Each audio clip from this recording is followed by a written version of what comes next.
Bottled Up is the immediate follow-on episode, this time focused more on Starlight's relationship with Trixie in her first attempt at managing a friendship issue solo. Both of these episodes share a similar problem in the sense that the setup isn't an effective follow-on to the climax. But let's start with the positives first. Trixie's magic has always been specialised more towards stage performances than it has for practical application in everyday life, which leads us to small but important piece of world building. I have speculated for some time that magic is linked to emotions, which has been strongly implied at various points in the series. From the inception of Nightmare Moon as a character, we have seen how emotional turmoil can consume a pony, amplifying their magical power at the cost of rational thought. Once they become hooked into their path of strife, then it takes a great deal of magic and emotional cleansing in order to restore them back to normal. This explains why Starlight was able to create a spell which had the power to remove cutie marks, one of the strongest magic forces, due to how it ties into the centre of a pony's feelings of self-identity. It also retroactively gives us a greater explanation as to why Luna held on to the Tantibus for so long. When she was cleansed, suppressed feelings of guilt came rushing back, and in a way pushed her further to the opposite direction to Nightmare Moon. Instead of empowering her magic to take her anger and jealousy out on others, she turned the remnants of this toxic magic into a form of self-punishment, thus pushing the Tantibus to the verge of consuming all through the dreamscape. In many ways,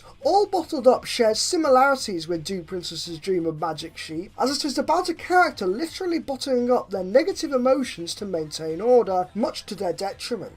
This is Starlight's dilemma. She is still new to the concept of having any genuine friends who are not magically coerced. Some analysts have felt put off by the writer's attempt to bring her up to speed with the main six in terms of development, and I honestly can't blame them. The main six have had many episodes over the seasons to develop their relationships with each other, while Starlight has only had, at most, 8 episodes to achieve the same thing. This is reflected in the friendship escape that the main six go to, as there are several lines which are mirrored in a different context to show what they achieve through cooperation. This is in stark contrast to Starlight, who is running around trying to hide the anger she thinks is the antithesis of friendship. With so much of her life being defined by anger and spite, she is afraid to show these emotions again, thus creating new problems that are arguably almost as bad as the old ones. I mentioned earlier how both of these episodes share a problem with setup, even if the resolution went well. In Celestial Advice, we got the minimal view of Starlight's feelings towards her progression on friendship lessons. This is a point where I feel many analysts are going to be split on which episode is better. Do you take more an issue with Starlight's absence in the conflict, or Trixie's being presented yet done badly? I try not to overuse the term flanderization, however in this case it is an apt way to describe Trixie's behaviour. She was always quite an egotistical pony since her debut in Ghostbusters, however she has never intentionally been outright malicious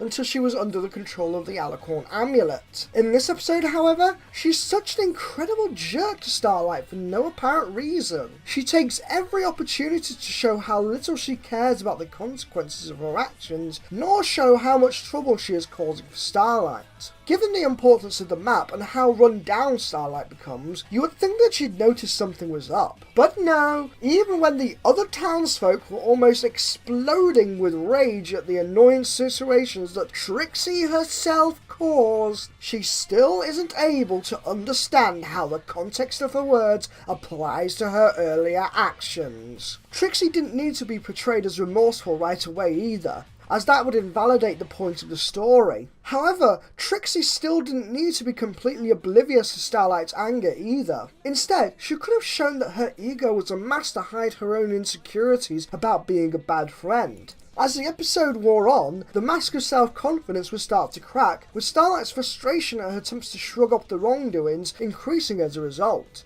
This would have been a good way to illustrate to kids that you can still hurt people through your mistakes, even with the best of intentions at heart. The point wouldn't be to shame Trixie for making the error, but to show how owning up to one's mistakes would make it much easier to fix a situation in a similar scenario to Where the Apple Lies. Despite this big error in the setup, the moral is still an important one for people of any age to learn. Anger is a valid emotion. As illustrated in other animated media, such as Pixar's Inside Out, anger can be used as a defense mechanism against those who would exploit us. This is worth reiterating in today's culture due to how many people treat anger towards the mistreatment of minorities as somehow invalidating their concerns, often dismissing it as some kind of nonsense cultural Marxism conspiracy. Trixie's behaviour in this episode is an example of what's known as microaggressions. These are actions or spoken statements which, while on the surface may be little more than small annoyances, build up over time to become especially aggravating, which is precisely what Trixie is doing. With each of her hoof-waving of Starlight's concerns, Starlight's anger just continuously builds until it is released all in one go. The fact that Trixie does come around to accept her bad behaviour is also a brilliant moral example for kids. It's all too easy to get defensive when we are called out on bad behaviour, but if this episode shows anything, it's that true friends can work through emotional upsets as long as those that made the error can take responsibility for their actions. Overall, this is a well-meaning episode that unfortunately trips up in the execution. The main six deliver a much-needed dose of humour with their self-referential Best Friends Forever song, while also providing a contrast to the struggles of Starlight trying to hold back her anger. While Trixie's characterisation comes off as excessively mean-spirited, even for the purpose of the episode's moral, it still manages to create a stronger bond between the two and provide a fine example of how imperfect friendships can still be managed. I give All Bottled Up an overall grade of a straight B.